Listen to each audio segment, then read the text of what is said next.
The scent of rain-soaked earth and pine should have been a promise. For every other she-wolf in the Silver Moon Pack, the annual mate-marking ceremony was a night of breathless hope, of scents mingling in the air to form a divine, fated perfume. For me, it was just another night of being invisible. I was Ilara, an Omega with a wolf so quiet she might as well have been human. In a world defined by strength and instinct, my silence was a stain, a weakness that left me on the fringes of the pack, forever looking in. I stood near the back of the grand hall, my gray servant's dress scratching at my skin, a stark contrast to the jewel-toned silks worn by the ranking females. They preened and laughed, their scents blooming with confidence, each one a vibrant flower vying for the attention of the sun. And our sun was Alpha King Kalen. He entered the hall, and a hush fell, a wave of pure primal power silencing 1,000 heartbeats. He was carved from the very mountains that cradled our valley, all hard lines and imposing height. His scent was the storm, the forest after a lightning strike, the crisp cold of the first winter snow. It was a scent that demanded submission, a scent that promised protection and ruin in equal measure. He moved with a predator's grace, his dark eyes sweeping over the crowd, dismissing everyone, until they landed on me. For one impossible, heart-stopping second, the world narrowed to the space between us, the air thickened, and a new scent bloomed, one I had never known, but my soul recognized instantly. Rain-soaked earth and pine, mingled with the faint, shy fragrance of the wild lavender that grew only in the most secluded parts of the woods. Me. It was him and me. The scent was a chord, a perfect, soul-deep harmony that vibrated from my bones to the tips of my hair. Mate, a voice whispered in the deepest part of my being, a voice I hadn't heard in years. Mine. My dormant wolf, silent for so long, stirred with a jolt that nearly brought me to my knees. Hope, fierce and terrifying, clawed its way up my throat. My gaze was locked with his, and in the dark depths of his eyes, I saw the same shock, the same dawning recognition. The Alpha King's mate, an Omega, a near wolfless servant. The absurdity of it was a hysterical laugh bubbling just beneath my terror. But the bond did not lie. It was a tangible thing, a thread of pure light spinning between us, visible only to my heart. He took a single step toward me, and the thread pulled taut. I saw his knuckles whiten at his sides, his jaw clench. The pack was watching, their confusion a rising murmur. His council of elders, standing beside his throne, stared with open disapproval, their scents turning sharp with disdain. Pride, duty, and shock warred on his beautiful, terrible face. And then he broke. He turned his gaze away from me, shattering the connection with a finality that felt like a physical blow. He straightened to his full, terrifying height, his voice ringing with the absolute power of an Alpha King's command. "There is no mate for me here," he declared, his words like stones cast into a silent pool. The ripples of his proclamation washed over me, cold and devastating. He looked past me, through me, as if I were nothing more than a ghost. As if our shared scent, the divine signature of the moon goddess herself, was a figment of my pathetic imagination. The thread between us did not just slacken, it snapped. The pain was instantaneous and absolute. It was not a feeling, it was a physical event, a brutal tearing in the center of my chest, as if his hand had plunged inside me and ripped my very soul in two. A strangled gasp escaped my lips, but no one heard it over the renewed chatter of the pack, relieved that their powerful king had not been shackled to someone so worthless. The scent of our bond curdled in the air, turning from sun-warmed earth and lavender to the stench of ozone and rot. He had not just rejected the bond, he had defiled it. Humiliation, hot and suffocating, flooded me. Every eye in the hall was on me now, not with sympathy, but with a mixture of pity and contempt. The Omega who dared to dream. I was a stain on their king, a mistake the goddess had made, and he had corrected it. I turned and fled, the tatters of my dignity trailing behind me like a shroud. I didn't stop until I reached the cold solitude of my servants' quarters in the deepest, most forgotten corner of the castle. My life, already a shadow, became a living purgatory. The rejection was not a private sorrow. It was a public brand. I was no longer just Ilara the quiet Omega.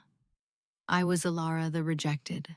The other servants, who had once offered me a sliver of camaraderie, now averted their eyes. To associate with me was to be tainted by the king's displeasure. My duties were changed. I was taken from the kitchens and assigned to the deepest cellars, sorting spoiled vegetables and scrubbing mildew from the stone floors.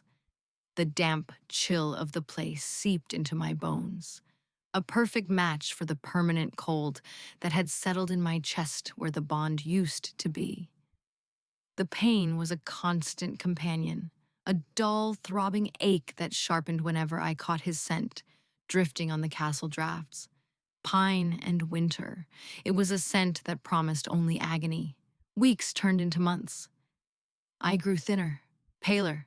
The spark in me was dying. My wolf had fallen silent again, a wounded creature curled in the ruins of my soul. I felt her pain as my own, a profound loneliness that went beyond the social shunning. We were incomplete, a song with a missing verse. The elders said a rejected mate would fade, their wolf would give up, and the human half would soon follow. I could feel it happening. The world was losing its color, food its taste. Sleep offered no escape, only nightmares of a snapped golden thread and the cold finality in Kalen's eyes. This was my rock bottom, a desolate place of quiet despair. I would sit in my tiny, windowless room, tracing the cracks in the stone, and wonder how long it would take for me to simply disappear.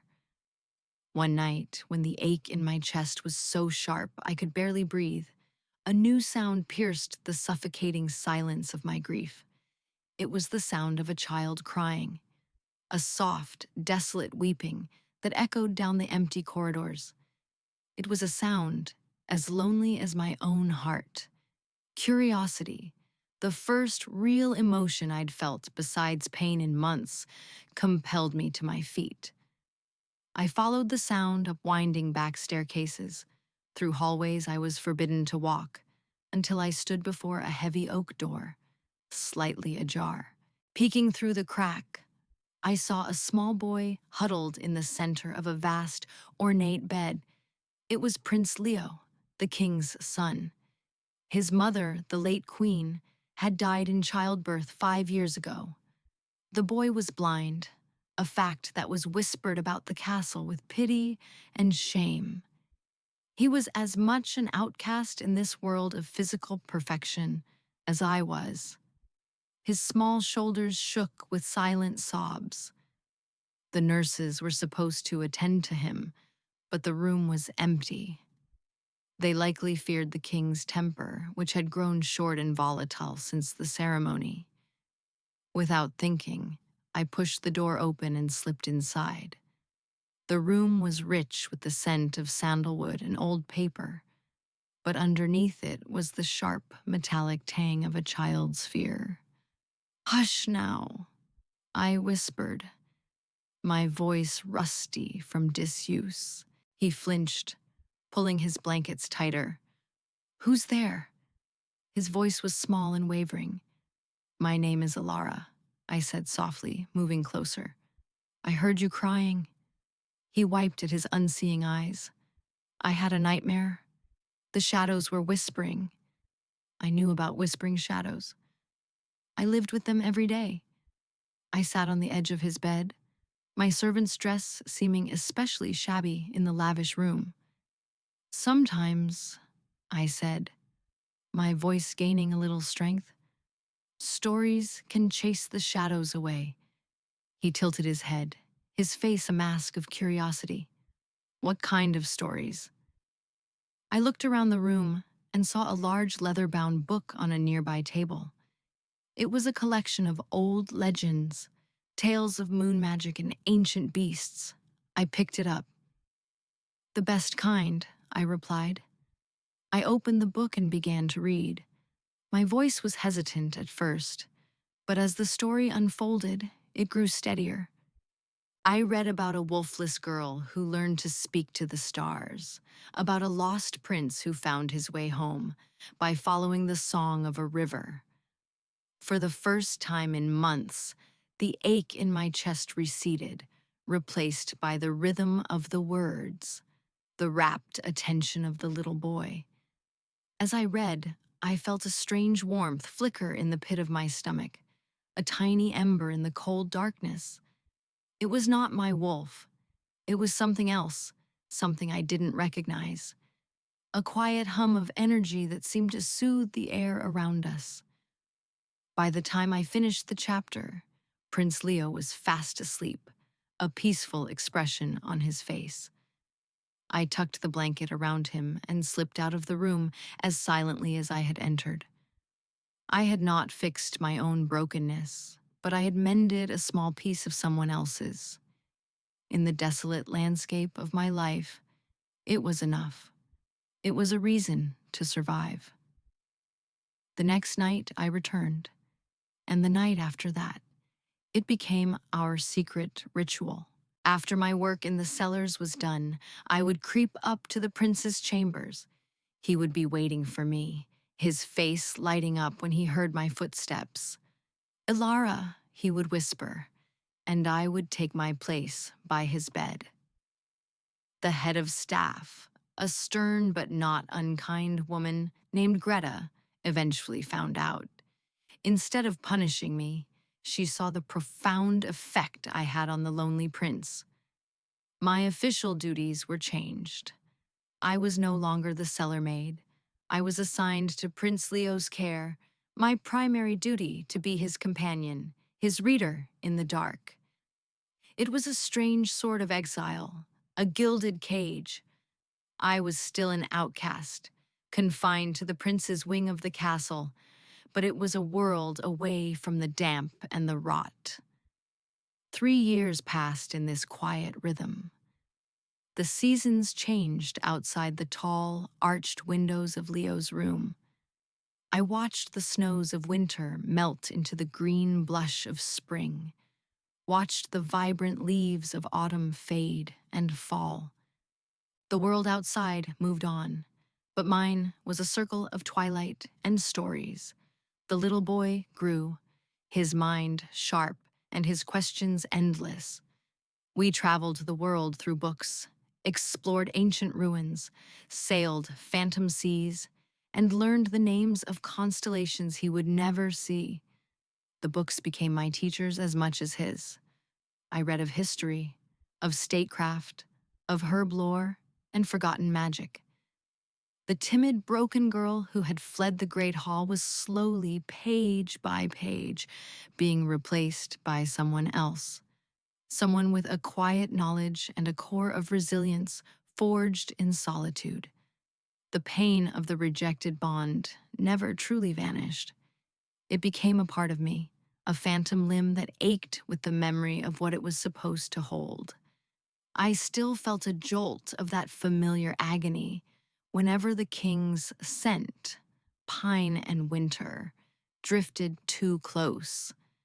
But I learned to wall it off, to build a fortress of duty and routine around the wound. My world was Leo, the feel of embossed leather under my fingertips, and the sound of my own voice weaving tales in the stillness of the night. I had found a purpose, a small but significant meaning in a life I thought was over. I was no longer fading, I was enduring. My wolf remained a quiet presence, a gentle ache of solidarity. She no longer raged against the rejection. She waited, and the other power, the strange warmth I'd first felt that night, grew with me.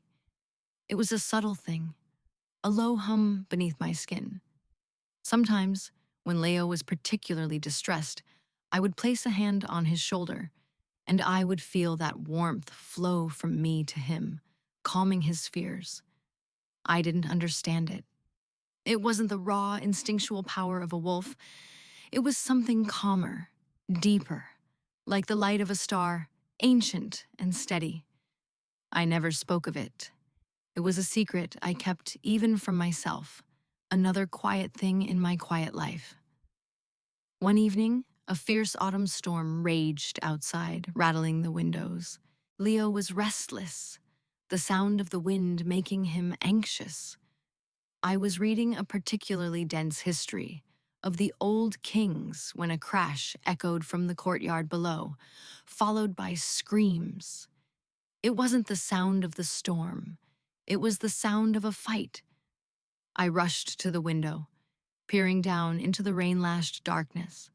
Shadowy figures, impossibly fast, were scaling the castle walls. They were not wolves.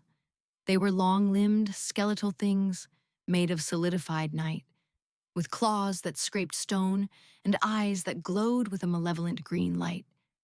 Guards rushed to meet them, but the creatures were unnaturally strong, their movements disjointed and terrifying.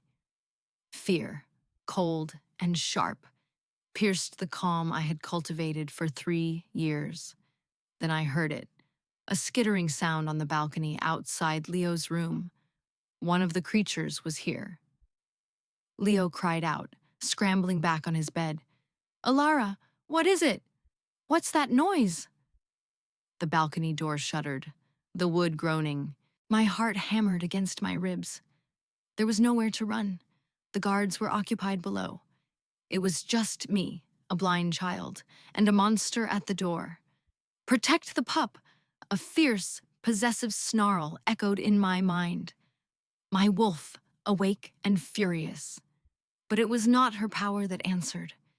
The door burst inward, splinters of wood flying across the room. The creature unfolded itself in the doorway, a thing of nightmare and shadow. It was tall and gaunt, its limbs too long, its head turning with jerky movements as its glowing green eyes fixed on Leo.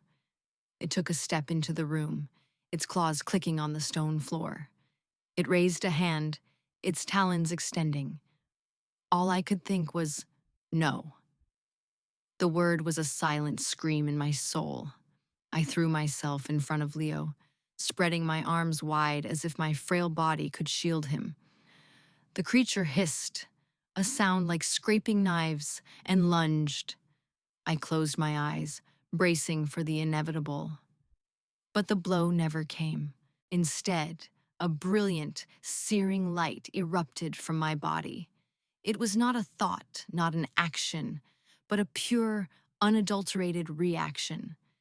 It was the star-deep power I had nurtured in secret, now unleashed in a torrent of blinding white energy. The light slammed into the shadow creature, and it shrieked, a high, piercing wail of agony as the light consumed it. It dissolved, turning to black dust and smoke that vanished into nothingness. The room was plunged back into a stunned, ringing silence, the only light coming from the flickering fireplace. I stood panting, my hands trembling, staring at the spot where the monster had been. The warmth inside me was now a raging fire, singing through my veins. Leo was clinging to my dress. "Ilara, what was that? It was so bright. I could almost see it." I knelt and pulled him into a hug, my own shock making me unsteady. It's gone, I murmured, my voice shaking. You're safe. The door to the room was thrown open again, this time by guards, their swords drawn.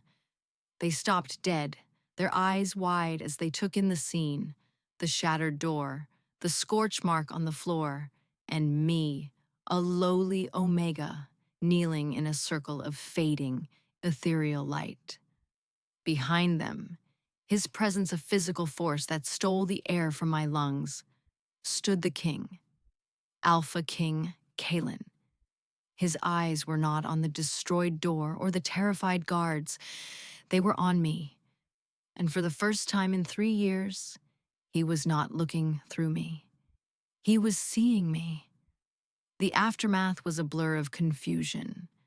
The shadow creatures, which the elders named the Varak, retreated as suddenly as they had appeared, leaving a handful of dead and a castle shaken to its core. I was taken from Leo's chambers, not to the cellars, but to the Sun Tower, where the pack's mages and lore keepers resided. They questioned me for hours, their initial skepticism giving way to awe. The power I had unleashed was not wolf magic. It was light, a raw elemental force, spoken of only in the most ancient texts. They said it was the power of the first children, the original beings who walked this land before the wolves, a power that was thought to be extinct. My blood was tested. My lineage, which I had always believed to be a simple, unremarkable line of Omegas, was traced. The truth they uncovered was staggering. My mother's line, thought to be lost, was descended from the last priestess of the sun, a woman who had wielded the light against the first coming of the Varak 1,000 years ago. My quiet wolf, my Omega status, it was all a camouflage, a dormant state waiting for the right catalyst. The Varak had been that catalyst. They were drawn to the dormant power in my blood, seeking to destroy it before it could awaken. By trying to kill me, they had unlocked me. My status shifted overnight. I was no longer Ilara the Rejected. I was Ilara, the last daughter of the sun, the only weapon the pack had against a returning ancient darkness. I was given new chambers in the Sun Tower, robes of white and gold instead of gray wool. I began training with the mages, learning to call and shape the light that now hummed beneath my skin like a second heartbeat. It was a dizzying, terrifying transformation. I had gone from being worthless to being priceless, but both felt like a cage. My name is Kalen, and for 3 years I have been a king, living in a prison of my own making. My cell is the grandest corridor in the castle. My bars are the ornate carvings on my son's door. My tormentor is the sound of a gentle voice reading stories in the dark. Every night, after the court has retired and the castle has fallen into a semblance of peace, I walk the silent halls to my son's wing. I stand in the shadows, a king reduced to eavesdropping, and I listen. I listen to her, Ilara. The night I rejected her is burned into my memory, a brand on my soul. I remember the scent of our bond. So perfect, so right. Lavender and pine, hope and strength. And I remember the look on the faces of my elders, the sneers, the disgust, a wolfless Omega they'd scented. Unfit. A weakness our kingdom could not afford, not with enemies pressing at our borders. My father had drilled it into me. A king's duty comes before his heart. A king must be strong. And in that moment, faced with their judgment, I chose what I thought was strength. I chose pride. I chose duty. I chose to be a fool. The sound of the bond snapping was a scream only I could hear. The agony on her face will haunt me until my dying day. I expected the pain to fade. It did not. It festered, My wolf, the beast that had always been my partner and my power, turned on me. Every moment of every day, he is a furious, clawing presence in my mind. Ours, wounded. You broke her. You broke us. Fix it. He refuses me peace. I cannot sleep for more than an hour at a time. I cannot stomach a full meal.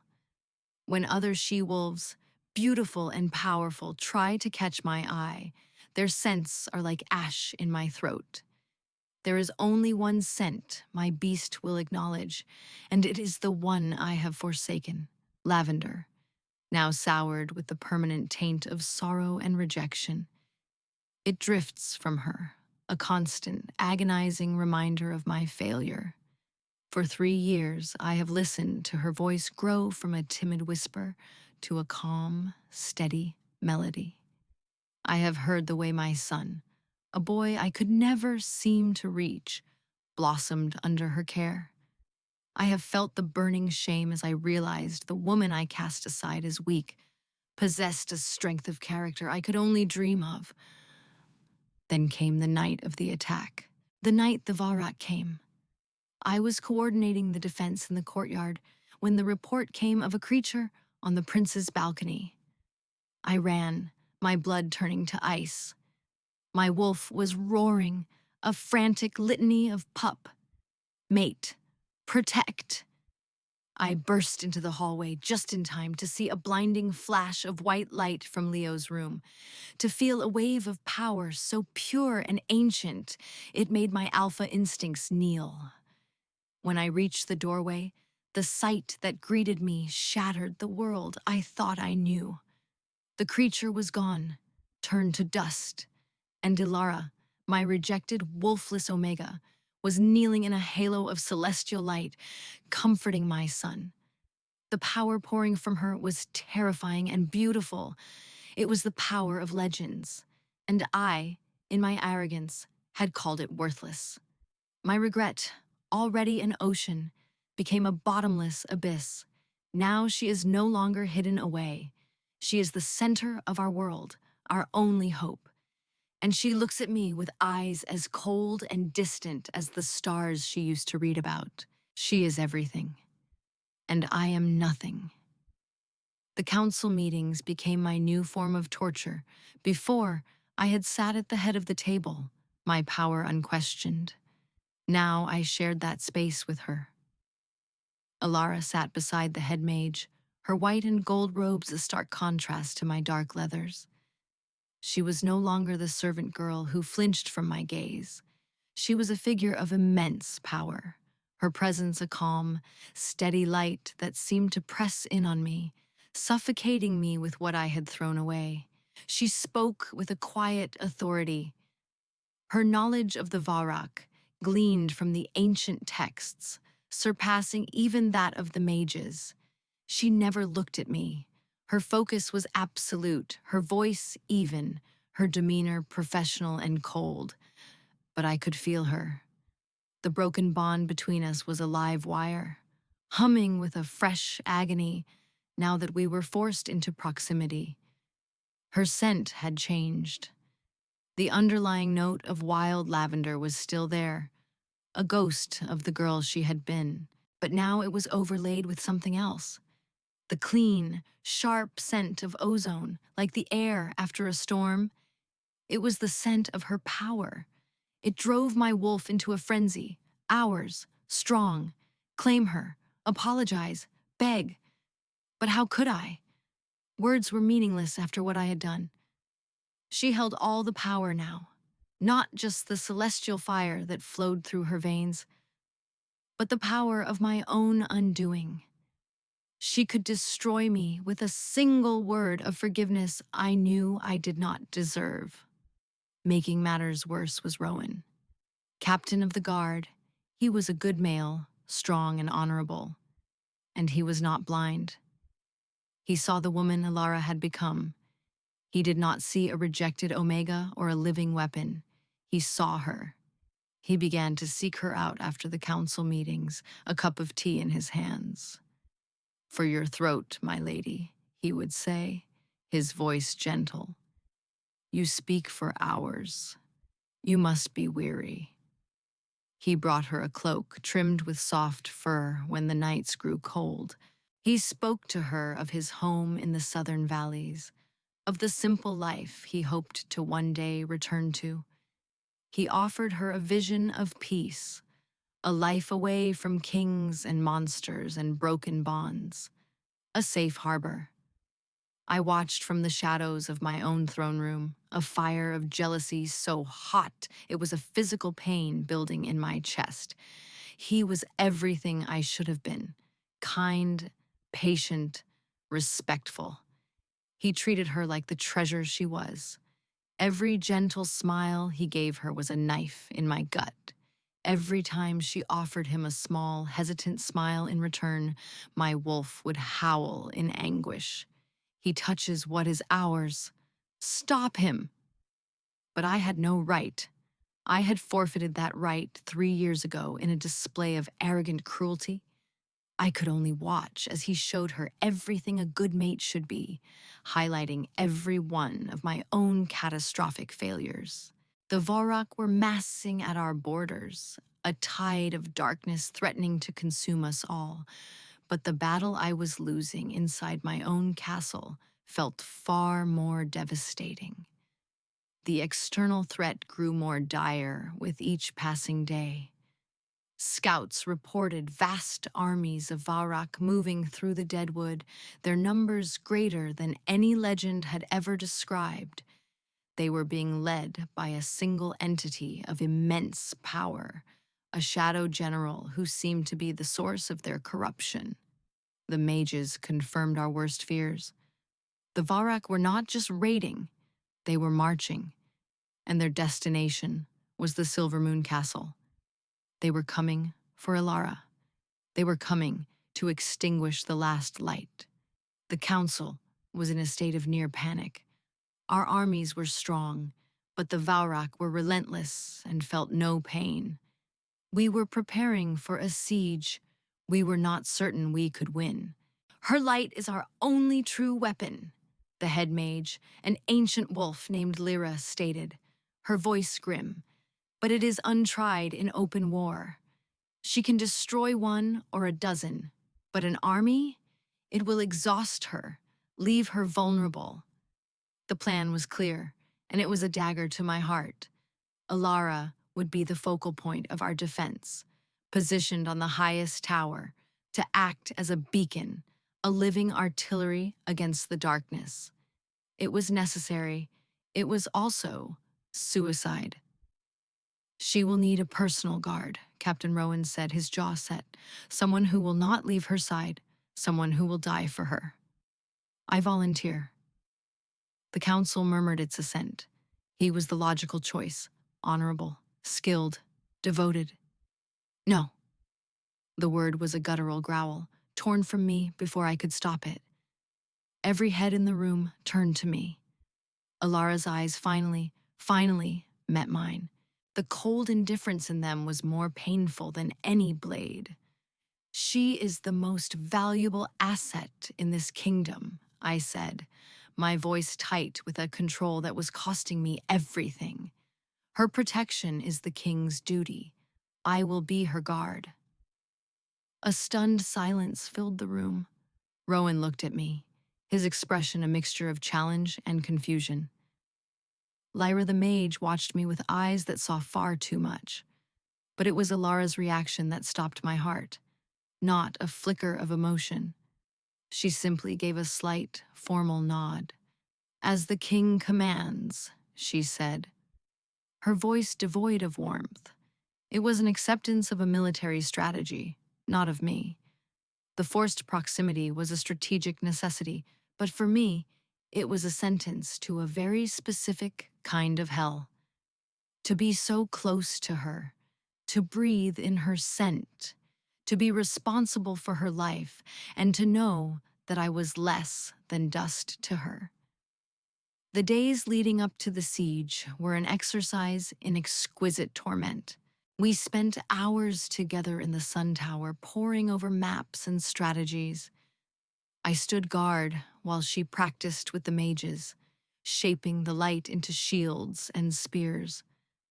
The power that radiated from her was breathtaking.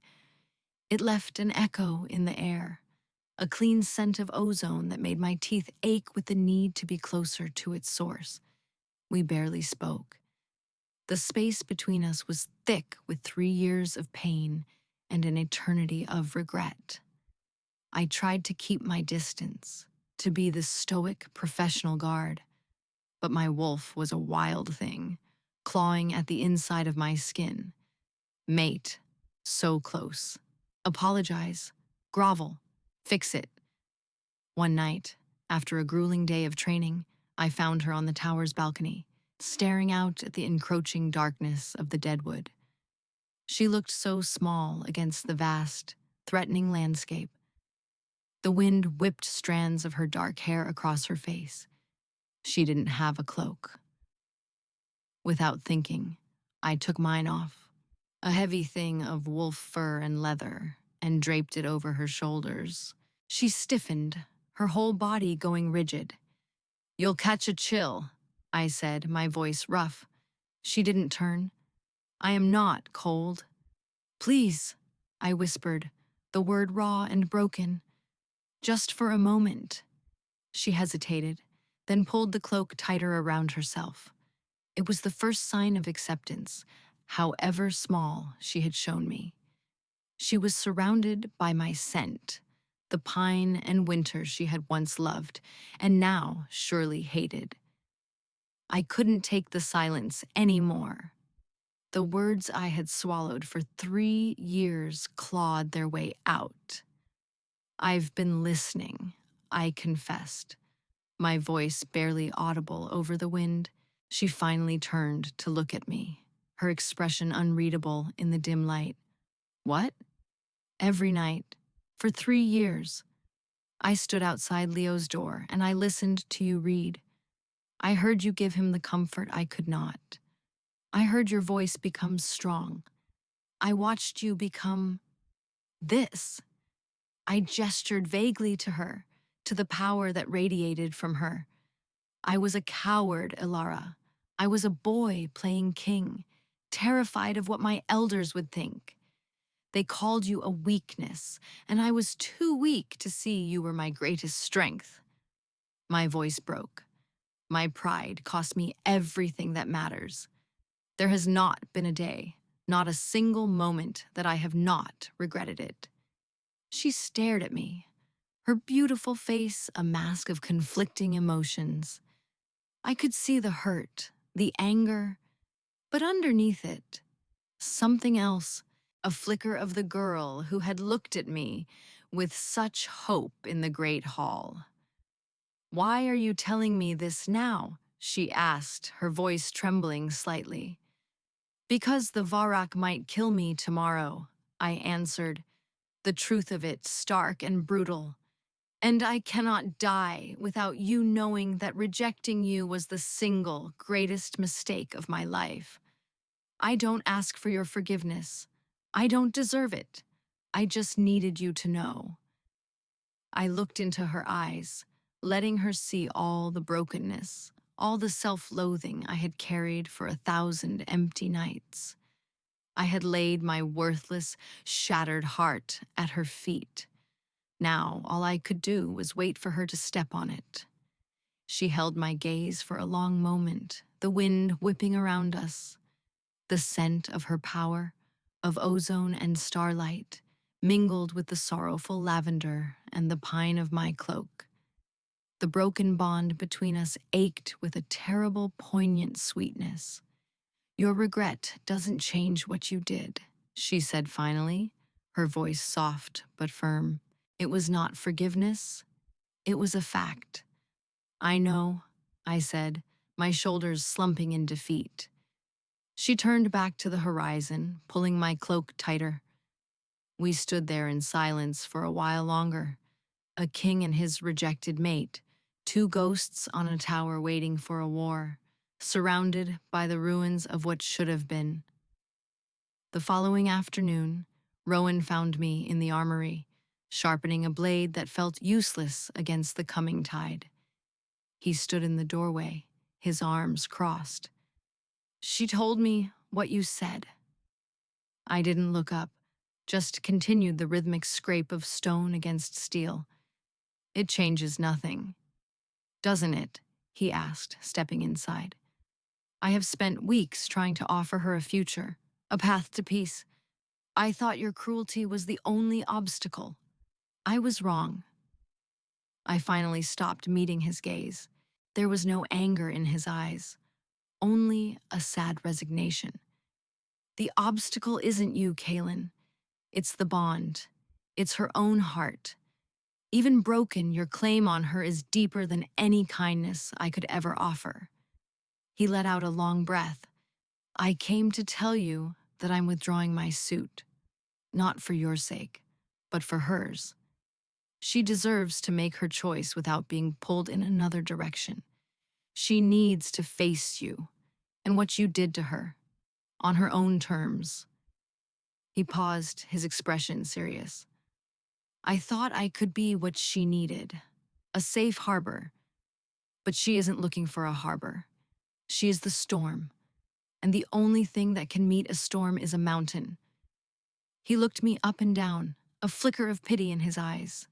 For her sake, I hope you can prove to be one. He turned and left, his footsteps echoing in the silence. He had seen the truth I had been too arrogant to admit. I was not her enemy. I was her destiny, a destiny I had shattered. And now, on the eve of battle, he had gracefully stepped aside, leaving me alone in the arena with the woman I had wronged and the ghosts of my own failure. The choice was hers, and I knew with a certainty that chilled me to the bone that I had done nothing to earn it. The horns sounded at dawn, a low, mournful cry that signaled the arrival of the enemy. From the top of the sun tower, we watched them come, a black tide of writhing shadows pouring out of the dead wood, the Varak. They moved without sound, a silent, relentless army that swallowed the morning light. At their head rode the Shadow General, a hulking figure on a nightmare steed, radiating a palpable aura of ancient hatred. My hand rested on the hilt of my sword, my knuckles white. Beside me, Ilara stood, a beacon of white and gold against the gray sky. She was calm, her face serene, but I could feel the thrum of her power, a gathering storm. Leo is safe? She asked, her voice quiet. In the deepest vault, with my mother's most trusted guards, I assured her. They will die before they let anything reach him. She gave a small nod, her eyes never leaving the approaching horde. It is time, she said. She closed her eyes, and the light began to gather around her. It started as a soft glow, then intensified, a miniature sun being born on the tower. The Varak army faltered, the front ranks hissing and recoiling from the pure radiance. Ilara extended her hands, and a lance of searing white light shot out, crashing into the enemy lines. It vaporized dozens of the shadow creatures in an instant, leaving a smoldering crater in the earth. A cheer went up from the guards on the castle walls, but I saw the cost. A fine tremor ran through Ilara's body. A bead of sweat trickled down her temple. She struck again and again, her light a divine scourge upon the darkness.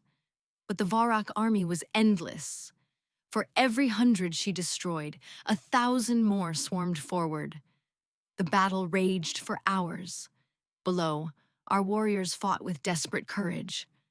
Above, Ilara fought like a goddess, her power a brilliant, defiant flag against the encroaching night. But I could see her waning. Her movements were becoming slower, the light around her flickering, losing its intensity. The Shadow General, who had been observing from the rear, began to move forward. It raised a hand, and a bolt of pure darkness, of anti-light, shot toward the tower. Ilara! I screamed. She threw up a shield of light, but the dark bolt slammed into it with concussive force, shattering it. The impact threw her back. She cried out, stumbling, one hand going to her chest. The light around her dimmed to a pale flicker. She was vulnerable, and the general knew it. It spurred its mount, charging directly for the base of the tower. It happened in an instant. The general unleashed another, more powerful blast of shadow. It wasn't aimed at the tower wall. It was aimed directly at Ilara. There was no time for a shield, no time to run. My body moved without thought, my wolf and my heart in perfect, desperate agreement. Ours, protect. I threw myself in front of her, positioning my body between her and the blast. The bolt of pure shadow hit me square in the chest. The pain was absolute, a cold that burned, a void that tore through flesh and bone and soul. It felt like my life force was being ripped out of me. I collapsed, the world turning gray and distant. I could feel the life draining from me, a cold tide pulling me under. I lay at her feet, broken and bleeding darkness. Ilara knelt beside me, her hands hovering over the gaping, smoking wound in my chest. Tears streamed down her face, each one a star falling onto the ruin of my body. "Kaelin," she whispered, her voice choked with a pain that mirrored my own. I reached up, my hand trembling, and cupped her cheek. "Live, Ilara." I rasped, my breath catching. "Live, and be happy." This was it, my last chance. With the last of my strength, I forced the words out, not a command, but a plea, a final, desperate prayer. Kaelin. I revoke my rejection," I choked out, the words tearing at my throat. "I accept you, Ilara, my mate, my queen, my everything." I looked into her eyes, trying to pour every ounce of my love, my regret, my soul into that final gaze. I was wrong. My vision was fading to black. My wolf was whining softly in my mind. A farewell. "Fixed it," he murmured, and then he was quiet. I was dying, but as I fell into the abyss, I felt it. A warmth, a hesitant touch on my chest, a whisper. "No." It was a word of pure defiance. I felt her power, not as a raging sun, but as a gentle, healing warmth. And through the mended, screaming agony of the bond, I felt her choice. Mine, a voice echoed in my soul. But this time, it was her voice. "Heal him." She leaned down, her lips brushing my forehead. "I accept you, Kaelin," she whispered against my skin. A cataclysm of power erupted from the point of her touch. It was not just her light anymore. It was our power, combined. Her starlight and my alpha essence, her elemental purity and my primal strength, twining together, forged into something new and terrible and beautiful by the completed bond. The light that exploded from us was not just bright, it was absolute. It was the sound of 1,000 bells and the fury of a dying star. It washed over the battlefield in a silent, incandescent wave. The Varak did not scream. They did not burn. They were simply unmade.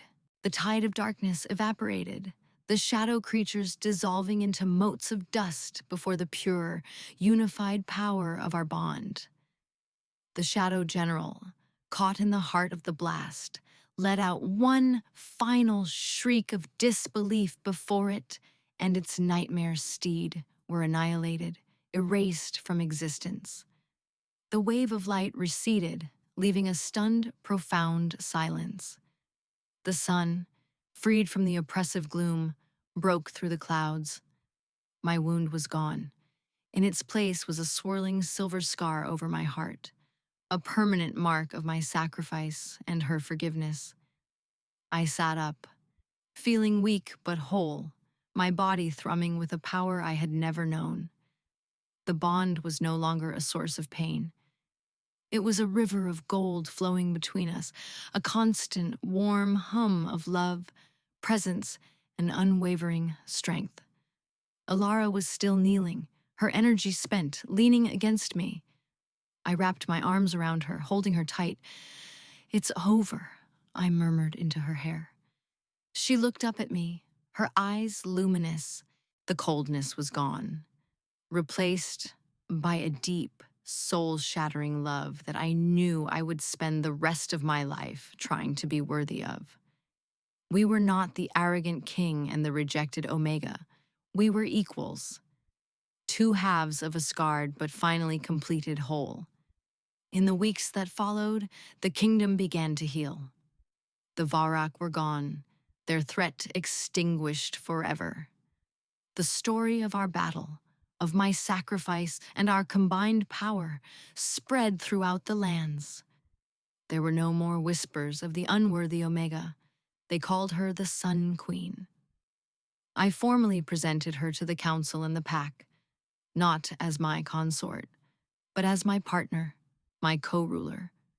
I knelt before her in the great hall, in the very spot where I had broken her, and I swore my fealty to her as her king, her mate, and her warrior. She commanded with a quiet wisdom that far surpassed my own, her compassion tempered by the strength she had forged in her years of solitude. I ruled beside her, no longer a king defined by pride, but a mate defined by devotion. My greatest strength was supporting hers. Rowan remained captain of the guard. There was no awkwardness between us, only a quiet, mutual respect. He served his queen with unwavering loyalty, and sometimes I would see him smile as he watched Alara and me together. He had wanted a safe harbor for her, and in the end, she had calmed the storm herself. Our bond was a constant source of wonder. We could feel each other's emotions, share thoughts with a glance. The profound loneliness that had haunted both our lives was gone, replaced by a deep and abiding sense of belonging. We were never truly alone, even when we were rooms apart. The scars remained. The silver mark over my heart was a daily reminder of my failure and my redemption.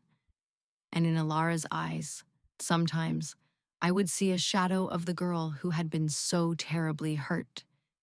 We never pretended the past hadn't happened.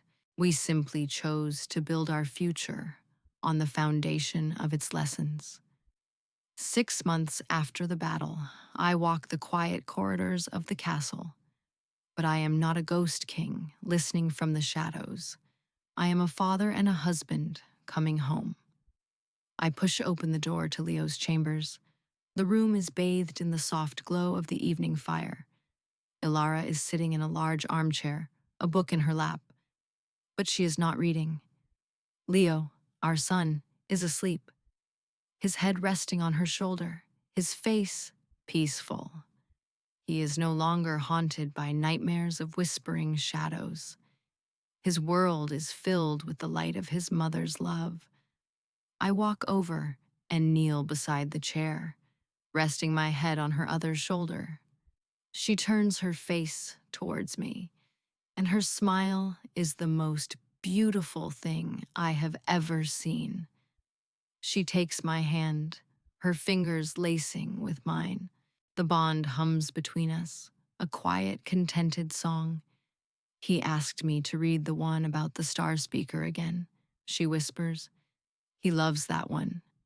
It's a good story, I murmur, closing my eyes, breathing in her scent, lavender and starlight, the scent of my home, the scent of my redemption. It is not a story of a flawless king or a perfect queen.